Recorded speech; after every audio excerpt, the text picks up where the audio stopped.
क्या आपको भी पैरों में वेरिकोज वेन्स की समस्या है? क्या इसलिए आपको भी सर्जरी या ऑपरेशन के बारे में बताया गया है? तो ये वीडियो आपके लिए है, कृपया आखिरी तक जरूर देखें। देखिए, सबसे पहली बात हम समझ ले कि वेरिकोज वेन्स माने होता क्या है। तो हमारे शरीर में जितनी भी सिराएं हैं, वेन्स है, उनसे हमारे हृदय की ओर रक्त का प्रवाह किया जाता है।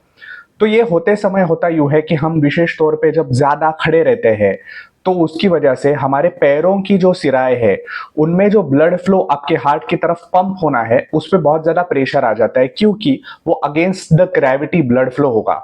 उसकी वजह से होता यूं है कि हमारे वेन्स में जो जगह जगहों पे वॉल्स होते हैं जिसकी वजह से बैक फ्लो रोका जाता है ब्लड का, तो उस पर भी प्रेशर आने की वजह से वो कमजोर हो जाते हैं। इसकी वजह से होता यह है कि वो बैक प्रेशर बढ़ने लगता है और जो वेन्स का नॉर्मली स्वरूप होता है उसमें टॉर्शियोसिटी डेवलप होती है, यानी कि उसके जाले जाले दिखाई देना चालू होते हैं।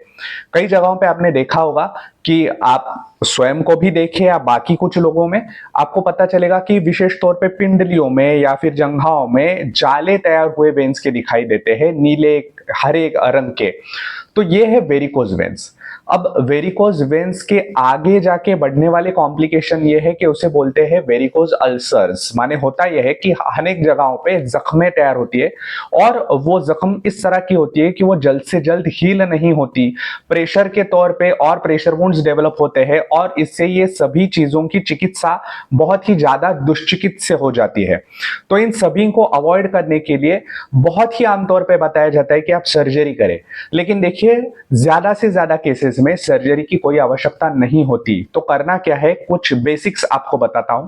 सबसे पहली बात तो यह है कि जैसे ही विशेष रूप पे आप स्टैंडिंग वर्क हो, जैसे कि आप अध्यापक हो या आप लोकल ट्रेन से ट्रैवल कर रहे हो, मेट्रो ट्रेन से ट्रैवल कर रहे हो, तो उसकी वजह से ये आप पहले समझ ले कि आपने कॉन्स्टेंटली खुद को चेक करना है कि क्या आप में वेरिकोज वेन्स डेवलप हो रहे हैं। जैसे ही ऐसे जाले दिखाई पड़ना चालू हो वैसे तुरंत ही आपको इन चीजों के बारे में सोचना है। सबसे पहली चीज है कि आपको नी कैप्स का इस्तेमाल चालू करना है, लेकिन नी कैप का इस्तेमाल करते वक्त ध्यान में रखने वाली चीज यह है कि वो आपको घुटनों पे नहीं लगाने हैं। तो क्या करना है, एक साइज छोटा नी कैप लेके आपको घुटनों के नीचे माने आपके काफ पे या पिंडलियां जिनको कहा जाता है उन पिंडलियों पे उसे लगाना है। उसकी वजह से क्या होगा, तो कंप्रेशन तैयार होगा और अच्छी तरह से वो कॉम्पैक्ट होने की वजह से, देखिए सिंपल फिजिक्स है, उसकी वजह से जो ब्लड फ्लो है ज्यादा से ज्यादा अच्छी तरह से ऊपर जाने में मदद होगी क्योंकि हमने एक्सटर्नल प्रेशर डाला है और जो टॉर्सिसिटी है वेन्स की जो अपना आकार छोड़ रहे हैं वो नहीं होगा, अच्छी तरह से पकड़े रहेंगे। तो ये पहली चीज तो आपने ध्यान में इतना ही रखना है कि सोते वक्त ये नहीं लगाने हैं आपको, और बैठे हुए हैं जैसे तो भी पूरे समय नहीं लगाने, बीच बीच में निकाल के रखने ताकि जो आपका ब्लड सर्कुलेशन है वो अच्छी तरह से चालू रहे। दूसरी चीज आपने करनी है कि रात को सोते वक्त आपके घुटनों के नीचे एक एक तकिया लेके आप सोइए। हाँ, पहले एक दो दिन थोड़ी सी दिक्कत जरूर होगी, लेकिन बाद में शरीर को आदत सी पड़ जाती है। इसकी वजह से क्या होगा, तो आपका जो ब्लड फ्लो नेचुरली जिसको प्रेशर लग रहा है करने के लिए शरीर को, तो वो अच्छी तरह से नेचुरली हो जाएगा। जैसे आप ऊपर पैर रख रहे हैं तो ब्लड फ्लो नीचे आने के लिए अच्छी तरह से मदद हो जाएगी, आपके पैरों पे जो एक्सटर्नल प्रेशर आ रहा है वो बिल्कुल हल्का हो जाएगा। तो ये दो चीजें सबसे ज्यादा जरूरी है। और इसकी साथ साथ में ही आप अपने वैद्यों की सलाह लें, जिससे आयुर्वेद में ऐसी औषधियां है कि इससे अच्छी तरह से इंप्रूवमेंट हो सकता है वेरिकोज वेन्स में। केवल औषधियां ही नहीं तो कुछ एक क्रियाकल्प भी है जिसे हम रक्तमोक्षण के तौर पे बोलते हैं। रक्तमोक्षण माने ब्लड लेटिंग। तो आपने वहां पे थोड़ा सी खून की अमाउंट जो है वो अगर निकाल दी तो बाकी का पेरिफेरल सिस्टम जो है वो शरीर का खुद कार्य करने लगता है और अच्छी तरह से बढ़ावा देता है कि वहां पे जो ब्लड सर्कुलेशन हो रहा है अच्छी तरह से हो और पूरी मजबूती के साथ हो।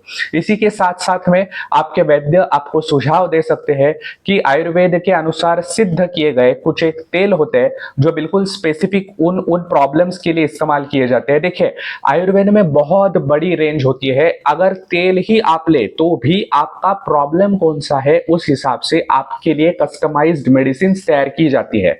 तो उस तेलों का उन तेलों का इस्तेमाल करते वक्त थोड़ा सा मालिश आपको करना है, लेकिन मालिश करते वक्त आपने ध्यान में रखना है कि जमीन से नीचे, जमीन से ऊपर की ओर में आपको वो करना है। यानी कि आपको अब हमारे जो हेयरलेट्स होते हैं शरीर के ऊपर, उसकी जो गति है उसके विपरीत गति में, जिसे कहा जाता है प्रतिलोम गति, माने पैर से हार्ट की ओर पे आपको उससे मसाज करना है। और बाद में जैसे अपने वैद्य ने सलाह दी हो उस प्रकार से नी कैप का भी इस्तेमाल करना है। खाने के तौर पे अगर देखा जाए तो बहुत ज्यादा स्पाइसी चीजें, बहुत ज्यादा खट्टी चीजें, बहुत ज्यादा नमकीन चीजें, बहुत ज्यादा डीप फ्राइड आइटम्स, इनको ज्यादा से ज्यादा अवॉइड करें। नॉनवेज, पापड़, आचार, हरी मिर्च, इन चीजों से आप ज्यादा से ज्यादा दूर रहे तो आपको सभी इन वेरिकोज वेन्स के प्रॉब्लम्स में और उसके जो कॉम्प्लिकेशंस होंगे, जैसे मैंने पहले ही कहा कि वेरिकोज अल्सर्स के लिए भी आयुर्वेद बहुत अच्छी तरह कारागर होता है। लेकिन जब हम पहले ही सोच ले कि एक छोटी सी चिंगारी ही बाद में आग को बढ़ा सकती है, तो उसे ही क्यों ना बुझा दिया जाए। तो उस हिसाब से अगर वेरिकोज वेन्स जैसे ही डेवलप हो रहे हो, आपको समझ में आए, तुरंत आपके वैद्यों की सलाह ले और उससे अच्छी तरह से काम करके निजात पाए। सर्जरी तक जाने की तो कोई जरूरत ही नहीं रहती। आयुर्वेद ज्यादा से ज्यादा फॉलो करें, चैनल का ये वीडियो ज्यादा से ज्यादा लोगों तक पहुंचाए, आप सब्सक्राइब करें।